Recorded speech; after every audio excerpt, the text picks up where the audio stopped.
Assalamualaikum warahmatullahi wabarakatuh. Ketemu lagi dengan channel Aris Eka Prasetya Official. Dalam kesempatan kali ini saya akan berbagi tentang tips tutorial bagaimana cara menulis cerpen. Ya, seperti halnya kalau kita menulis sebuah cerpen, itu adalah kita seakan-akan menulis tentang sebuah cerita fiksi maupun non-fiksi, tapi menggunakan sudut pandang orang pertama, orang kedua maupun orang ketiga. Nah, cerpen sendiri menjadi sebuah karya bagi guru yang bisa dibuat untuk memenuhi sebuah karya. Nah, bagaimana cara untuk menulis cerpen? Sesuai dengan namanya, cerpen atau cerita pendek sepertinya cenderung kalah populer dibandingkan halnya novel. Padahal jika kita sering melihat sejarahnya, cerpen telah ada di Mesir dan ditemukan dalam lembar daun lontar yang diperkirakan ditulis sekitar 3000 tahun sebelum Masehi. Nah, cerpen itu apa? Nah, sekarang kita akan bahas tentang cerpen ya.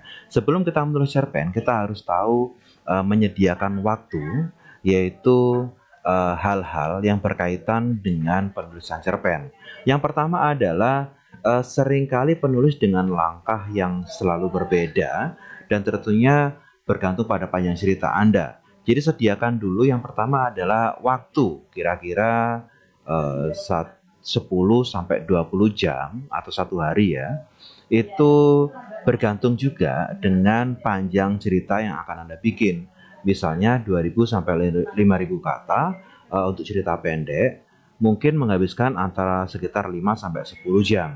Tapi saya juga pernah menemukan sebuah gambaran bahwa kebanyakan cerita pendek untuk 3000 sampai 5000 kata itu bikinnya sekitar 10 sampai 20 jam. Nah, yang kedua, selain menyediakan waktu untuk membuat cerpen, kita harus punya namanya ide, yaitu dalam langkah ini mengasumsikan bahwa Anda telah memiliki ide atau tema untuk menulis sebuah cerita pendek. Jadi pastikan Bapak Ibu mempunyai waktu. Yang kedua adalah mempunyai ide yang akan dibuat untuk menulis cerpen. Ya. Yang ketiga adalah perangkat untuk menulis. Maksudnya apa? Tentu saja peralatan dalam menulis itu penting sekali ya Bapak Ibu ya.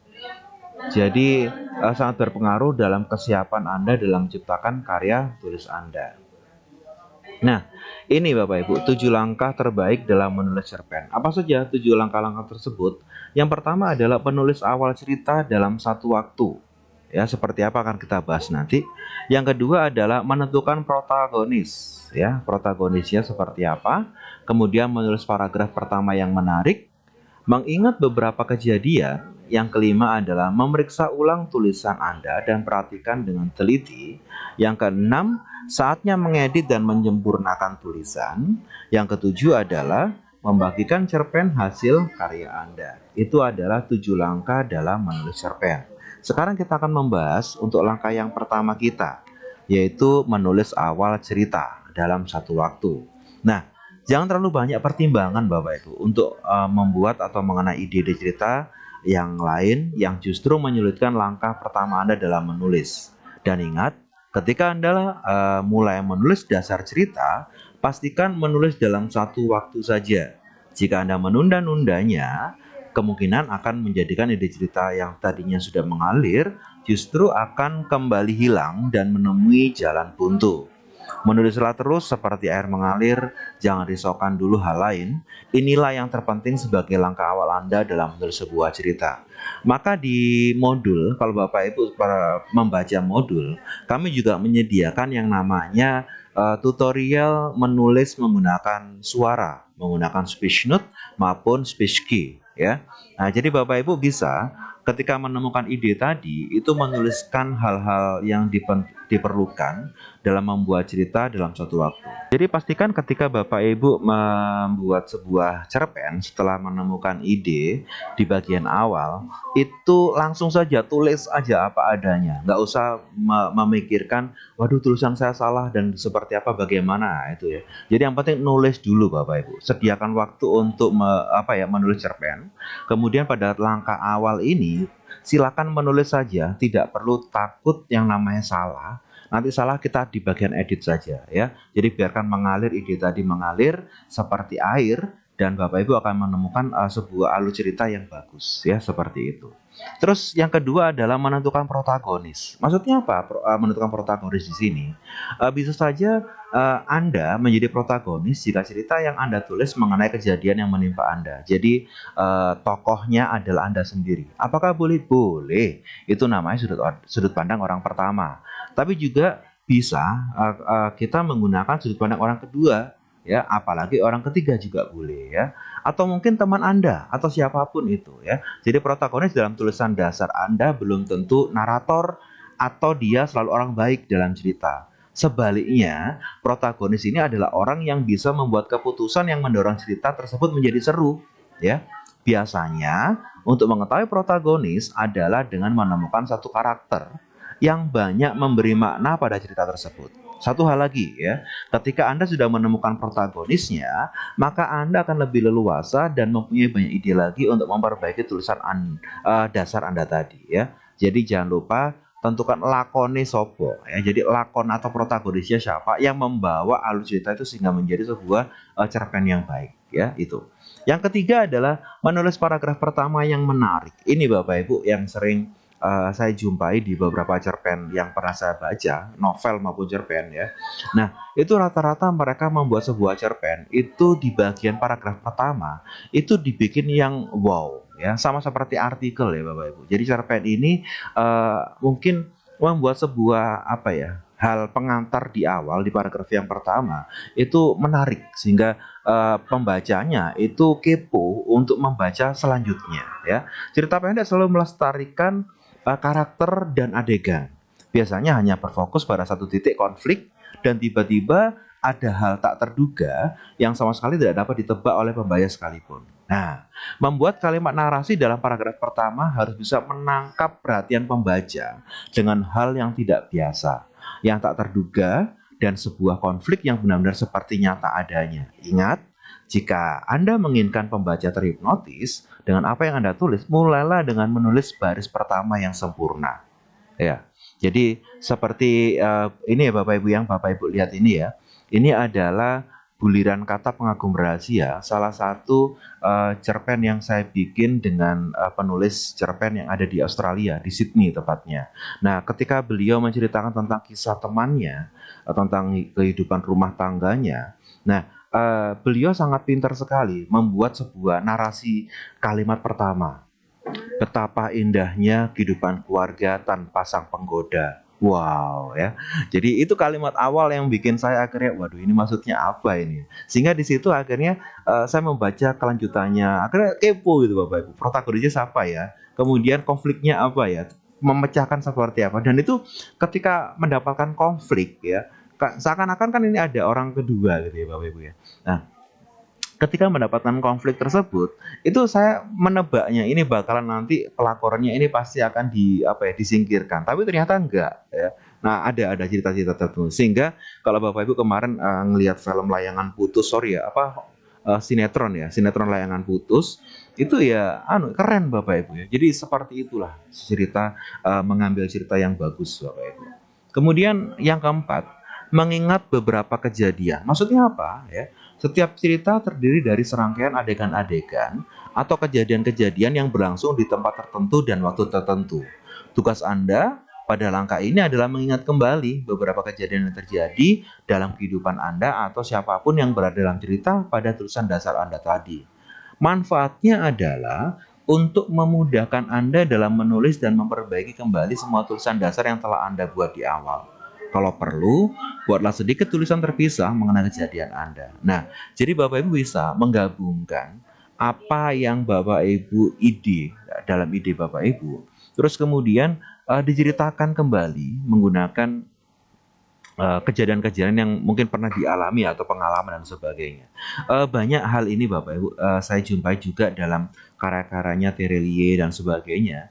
Ketika saya berjumpa langsung dengan Terelie, itu pernah dia jujur mengatakan bahwa ada beberapa adegan atau setting tempat yang dia ceritakan dalam novelnya itu mengambil apa pengalaman yang pernah dia rasakan. Nah, jadi di sini dia mendeskripsikan sebuah lokasi tempat atau kejadian itu hampir sama, walaupun dalam cerita tersebut berbeda. Nah itu Bapak Ibu ya. Jadi itu pentingnya mengingat beberapa kejadian untuk memperkaya tentang narasi atau cerpen yang Bapak Ibu tulis. Nah, sekarang tahapan yang kelima. Setelah tadi ada tahapan yang pertama, kedua, ketiga, dan keempat, maka sekarang kita yang tahapan kelima adalah memeriksa ulang tulisan Anda dan perhatikan dengan teliti ya. Coba kembali pikirkan perbaikan apa yang harus Anda lakukan dengan tulisan tersebut. Perhatikan baik-baik tentang ide-ide bagus. Ide-ide bagus biasanya datang saat Anda mulai detail memeriksa setiap kalimat yang sudah Anda tulis ya. Nah, jadi biasanya Bapak Ibu ketika kita tadi di tahapan tadi mengalir saja ya, tahapan pertama tadi menulis mengalir saja. Nah, ketika kita mengedit ternyata kita menemukan inspirasi baru atau sesuatu yang kadang-kadang ini kok nggak cocok ya, ini kok kurang ya. Nah, maka di situ kita bisa langsung memperbaikinya Bapak Ibu ya. Entah itu memperbaiki alur, kalau alur cerita jangan terlalu melebar ya, nanti bisa mengganggu jalannya cerita. Nah, tapi yang penting adalah memperkaya tadi. Istilahnya kalau dalam istilah saya itu tektoknya tadi Bapak Ibu. Jadi alur ceritanya sama, tapi kita memperkaya dengan konflik-konflik atau mungkin sebuah deskripsi-deskripsi di dalam cerpen tadi sehingga muncul sesuatu yang wow gitu. Nah, tandai jika Anda ada kata atau kalimat yang kurang pas atau kurang sempurna dalam cerita pendek Anda ya. Mengapa tidak pada langkah awal saja menulis tulisan ini? Nah, ini ada sebuah pertanyaan. Kenapa nggak di awal saja? Kenapa kok baru tahapan yang kelima? Nah, jika hal itu Anda lakukan di awal tadi, ketika Bapak tadi menulis mengalir gitu ya, tiba-tiba masih memikirkan, waduh saya salah ketik ini ya. Wah, nanti akhirnya ide tadi hilang Bapak Ibu gitu ya. Nah, jika hal itu Anda lakukan di awal tadi, itu hanya akan membuyarkan semua ide kalimat yang mengalir dalam pikiran Anda, serta akan mematahkan ide-ide brilian dari berbagai kejadian dari sisi cerita Anda. Jadi, lakukan ini ketika Bapak Ibu sudah selesai. Nah, sekarang setelah mengedit, kita masuk ke tahapan yang keenam, yaitu mengedit dan menyempurnakan tulisan. Setelah tadi di alur dasarnya kita sudah teliti, nah sekarang kita saatnya untuk mendapatkan hasil tulisan yang sempurna dengan melakukan pengeditan dan perbaikan yang serius dalam cerita cerpen tadi Bapak Ibu. Nah, sekarang Anda tentunya sudah mengetahui siapa protagonis dalam cerita Anda, menulis paragraf pertama Anda yang sempurna, telah mengingat beberapa kejadian dan memudahkan Anda mendapatkan ide-ide, lalu melakukan penelitian dan koreksi dengan serius. Nah, inilah saatnya Anda menyempurnakan semua yang telah Anda tulis di awal hingga menjadikan tulisan Anda benar-benar teruji dan layak untuk dibagikan. Kita semua tentunya punya beberapa cara yang berbeda tentang menulis. Lakukan dengan cara yang menurut Anda paling nyaman saja. Lakukan dengan hal yang menurut Anda enak dan menghasilkan sebuah tulisan yang mengalir ringan. Ya, silakan Bapak Ibu nanti mengeditnya. Silakan melihat lagi ya. Kalau tadi di tahapan awal adalah mengedit alur atau secara garis besarnya, sekarang kita mengedit untuk penyempurnaannya. Nah, di tahapan yang ketujuh, waktunya kita membagikan cerpen hasil karya kita. Nah, tulisan Anda akan menjadi percuma jika tidak ada seorang pun yang membaca dan menikmatinya. Sebuah tulisan tidak bisa dibilang selesai jika belum dibagikan ke khalayak ramai. Nah, maka cerpen-cerpen buatan Bapak Ibu yang sudah dibikin, ayo dikirimkan ya. Untuk tugas ini jelas, untuk tugas diklat ini jelas, yaitu mengirimkan ke form pengumpulan tugas kalau Bapak Ibu ingin membuat cerpen. Tapi kalau seandainya cerpen Bapak Ibu keren gitu ya, pengen dibuat sebuah buku sendiri, boleh juga ya. Atau dikirimkan ke tabloid atau mungkin ke surat kabar dan sebagainya. Nah, disitulah kelegaan, kepuasan seorang penulis ketika karyanya sudah ditulis ketika karyanya sudah dibaca oleh orang lain, maka dia akan mendapatkan kepuasan tersendiri, apalagi mendapatkan review dari orang tertentu atau orang yang membaca cerpen tadi sehingga mendapatkan masukan-masukan untuk memperbaiki cerpen-cerpen selanjutnya, yaitu Bapak Ibu. Nah, apa sih manfaat penting dari tulisan Anda jika dibagikan? Ini ada beberapa yang saya pernah rangkum dari yang pernah saya baca tentang sharing atau publikasi cerpen, Bapak Ibu. Iya, manfaat yang pertama jika kita membagikan karya kita adalah kita akan bisa tahu letak kesalahan dan kekurangan dari tulisan cerpen yang sudah kita tulis. Tentu ada komentar dan kritik di dalamnya. Nanti kita akan lebih baik di waktu mendatang. Itu pasti ya. Semua orang selalu belajar dari kesalahan, dari situlah datangnya kesuksesan ya. Jadi kalau kita men-share karya kita, pasti akan ada yang berkomentar, bahkan mereview dan sebagainya. Nggak usah kita takut dan sebagainya Bapak Ibu. Karena kenapa? Masukan tadi itu memperbaiki, ibaratnya itu adalah koreksi, memperbaiki kualitas cerpen-cerpen kita ke depannya ya. Yang kedua, nanti Anda akan lebih percaya diri dalam menciptakan karya-karya berikutnya. Setelah memahami di mana letak kesalahan dan merangkum beberapa masukan, maka nanti Anda akan mempunyai sebuah jam terbang atau rasa percaya diri yang lebih dalam membuat cerpen selanjutnya. Jika tulisan Anda bagus, bukan tidak mungkin Anda akan menjadi populer dan terkenal. Nah, jadi silakan tulis Bapak Ibu ya. Jadi kalau Bapak Ibu pengen kenal Terelie dulu waktu menulis pertama itu bahkan menawarkan ke beberapa penerbit ya, itu kesulitan. Tapi ketika dia sudah punya nama, karya novelnya sudah terkenal, maka malah ditunggu-tunggu.